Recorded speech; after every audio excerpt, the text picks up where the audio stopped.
Donc les antérieurs sont, je rappelle, les membres du devant. Pour curer le pied, je me place face à la croupe de mon cheval, donc, ma tête en direction de sa queue. Je mets mon épaule au niveau de la sienne. Avec ma main, donc celle qui est de son côté, je pars de son épaule et je glisse vers le bas. Généralement, ça suffit à ce qu'il me donne son pied de lui-même. Si ça n'est pas le cas, je peux gentiment venir tirer sur cette petite poêle-là qui s'appelle le fanon. Et je peux venir tirer gentiment dessus. Voilà, et ça suffit à ce qu'elle me donne son pied. J'attrape bien son pied par en dessous. Voilà, au niveau de la couronne, donc vraiment de la base du sabot. Et je peux maintenant le nettoyer. Pour ça, j'utilise le cure-pied, donc une petite brosse avec une partie métallique et une partie brosse. Donc, j'enlève bien la terre qu'il y a dedans avec le fer et je peux enlever la poussière ensuite avec la brosse. Je n'hésite pas à frotter. La partie en triangle ici s'appelle la fourchette. Elle est un petit peu plus sensible, mais ce n'est pas pour autant qu'il ne faut pas la nettoyer. D'accord? Donc on évite de planter le fer dedans parce que ça ferait vraiment mal au cheval.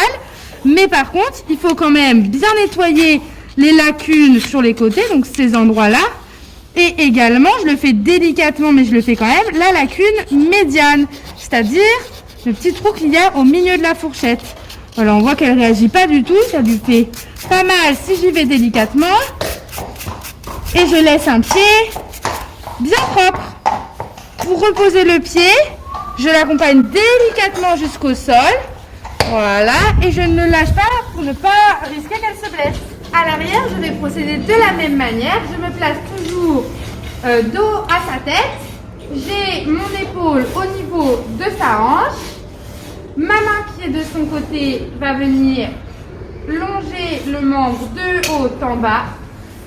En longeant, je longe bien au niveau du jarret et j'arrive à ce niveau-là.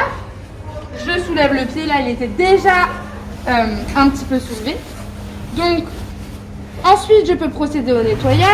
Gardez bien le dos droit quand vous avez un pied dans la main de manière à protéger vos lombaires.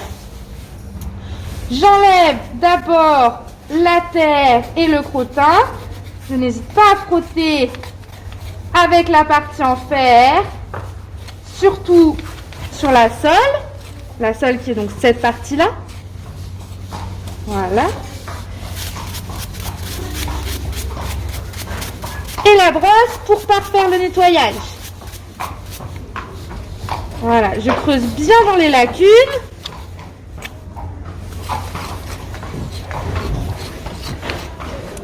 Et je vais nettoyer délicatement la fourchette. On voit qu'ici la lacune médiane est un petit peu creusée.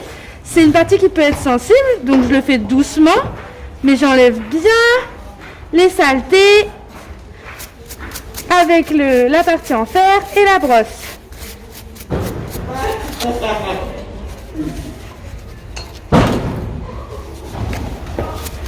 Comme ça, je laisse un pied bien propre. On n'oublie pas de nettoyer l'extérieur du pied, pour me servir de la brosse et de la partie en fer.